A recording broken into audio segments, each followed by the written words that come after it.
Don தொலைக்காட்சி நேயர்களுக்கு என்னுடைய அன்பு கலந்த வணக்கங்கள். மீண்டும் ஒரு கதை வழி அறமொழி நிகழ்ச்சியினூடாக நேயர்களாகிய உங்களை சந்திப்பதில் மிக்க மகிழ்ச்சி. ஒரு நாள் ஒரு காட்டிலே ஒரு கழுதைக்கும் புலிக்கும் ஒரு பிரச்சனை வந்துவிட்டது. மிக சாதாரணமான பிரச்சனை.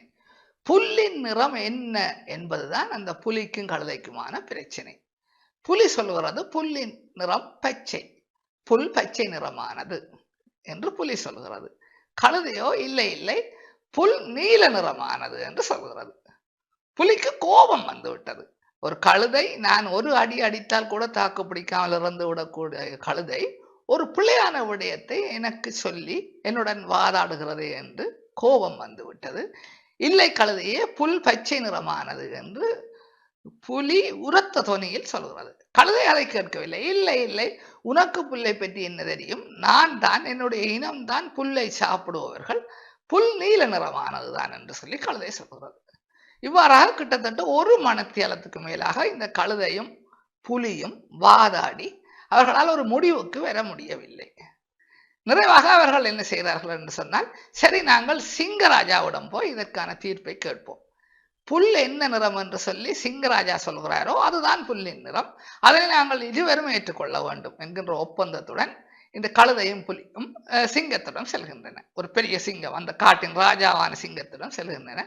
சென்றதும் சிங்கம் கழுதையும் புலியையும் ஒன்றாக பார்த்தாலே சிங்கத்துக்கு கொஞ்சம் ஆச்சரியமாக இருக்கின்றது. ஏனென்றால் புலி கழுதையை வேட்டையாடி உண்கின்ற மிருகம், இவை இரண்டும் ஒன்றாக வருகின்றன. வந்ததும் கழுதை தான் அவசரமாக கதைக்க தொடங்குகிறது. சிங்கராஜா, புல்லின் நிறம் தெரியாமல் இந்த புலி இருக்கிறது, நான் புல்லின் நிறத்தை சரியாக சொன்னால் இந்த புலி இல்லை என்று சொல்லுகிறது, என்னுடன் வாதாடுகின்றது என்று சொல்லி இந்த சிங்கத்திடம் கழுதை முறைப்பாடு செய்கின்றது. உடனே சிங்கராஜா புலியை பார்த்து கேட்கின்றார், புலி அரைநீர் சொல்லும், புல்லு என்ன நிறம்? புலி கொஞ்சம் யோசிக்காமல் புல் பச்சை நிறமானது என்று சொல்லி சொல்கிறது. இப்பொழுது கழுதையை பார்த்து சிங்கராஜா கேட்கின்றார், கழுதையை நீ சொல்லு, புல் என்ன நிறம்? கழுதை சொல்கிறது புல் நீல நிறம். உடனே சிங்கம் கழுதையை பார்த்து சொன்னது, சரி, நீ சொன்னதுதான் சரியானது, ஒரு மணத்தியாலமாக நீங்கள் இருவரும் இதற்காக வாதாடினீர்களா? நீ சொன்னதுதான் சரி, புல் நீல நிறமானதுதான், நீ சென்று வா கழுதையே என்று சிங்கம் ராஜா கழுதையை அனுப்பி வைக்கின்றார். இப்பொழுது புலி ஆச்சரியத்துடன் பார்த்து கொண்டிருக்கின்றது. கழுதை மிக பிழையான ஒரு தகவலை சொல்கிறது, சிங்கராஜா நீ சொன்னதுதான் சரி என்று அதை அனுப்பி வைக்கிறார் என்று ஆச்சரியத்துடன் பார்த்து கொண்டிருக்கும் பொழுது சிங்கராஜா இன்னும் ஒரு ஆச்சரியமான காரியத்தை செய்கிறார். புலியாரே, உனக்கு 10 நாட்கள் நீ கடுமையாக இந்த காட்டிலே வேலை செய்ய வேண்டும் என்கின்ற தண்டனையை நான் உனக்கு தருகின்றேன். நான் வாழ்கின்ற இந்த குகையை சுற்றியுள்ள பிரதேசங்களை எல்லாம் துப்புரவாக்கி 10 நாட்கள் நீ துப்புரவாக்க வேண்டும், அதுதான் உனக்கான தண்டனை என்று சொல்லி சொன்னதும் இப்பொழுது புலிக்கு உண்மையாகவே கோபம் வந்து விட்டது. என்ன சிங்கராஜா, முட்டாள்தனமாக கதைக்கிறீர்கள், அந்த கழுதை புல் பச்சை, மன்னிக்கவும், அந்த கழுதை புல் நீல நிறமானது என்று தவறாக சொல்லுகிறது, நீங்கள் அதை சரி என்று சொல்லி அனுப்புகிறீர்கள், புல் பச்சை நிறமானது என்று நான் சரியாக சொல்கிறேன், எனக்கு தண்டனை தருகிறீர்கள் என்று இந்த புலி சிங்கராஜாவை பார்த்து கேட்கின்றது.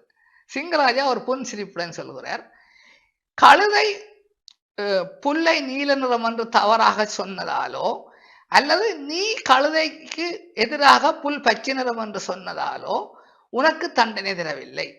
நீ யாருடன் போட்டி போட்டாய்? போயும் போயும் அது ஒரு கழுதை, நீயோ புலி. எனக்கு பின்னர் இந்த நாட்டை, இந்த காட்டை ஆட்சி செய்யக்கூடிய வல்லமை படைத்த ஒரு புலி கழுதையுடன் வாதாடி ஒரு மணத்தியாலத்தை செலவழித்திருக்கின்றாய், அதனால் தான் உனக்கு இந்த தண்டனை என்று சொன்னதும் புலி சிங்கம் கொடுத்த தண்டனையை ஏற்றுக்கொள்கிறது. நேயர்களே, இந்த கதையும் கதை தந்த பாடமும் உங்களுக்கு பிடித்திருக்கும், புரிந்திருக்கும் என்று நம்புகின்றேன். எங்கள் எதிரே நிற்பவர் கழுதையா இல்லையா, அவர் என்ன சொல்கிறார், அவர் புல் நீலம் என்று சொல்கிறாரா பச்சை என்று சொல்கிறாரா என்பதை தீர்மானிக்க வேண்டியது நாங்கள் தான். எங்கள் எதிரே நிற்பவர் கழுதையாக இருந்தால் அல்லது நாங்கள் எங்களை புலியாக நம்பினால் எங்களை குறை கூறுபவர்களை அல்லது வீண் கதை கதைப்பவர்களை ஒரு பொருட்டாக எடுத்துக்கொள்ள மாட்டோம். அவர்களை தூக்கி எறிந்து விட்டு நாங்கள் எங்கள் பாட்டிலே இயங்கிக் கொண்டிருப்போம். அதைத்தான் சிங்கராஜா புலிக்கு சொன்னார் என்கின்ற தத்துவத்தை தான் நான் இந்த கதையினூடாக புரிந்து கொண்டேன். மீண்டும் ஒரு கதை வழி அறமொழி நிகழ்ச்சியினூடாக நேயர்களாகிய உங்களை சந்திக்கும் வரை உங்களிடமிருந்து விடைபெற்றுக் கொள்கின்றேன். நன்றி, வணக்கம்.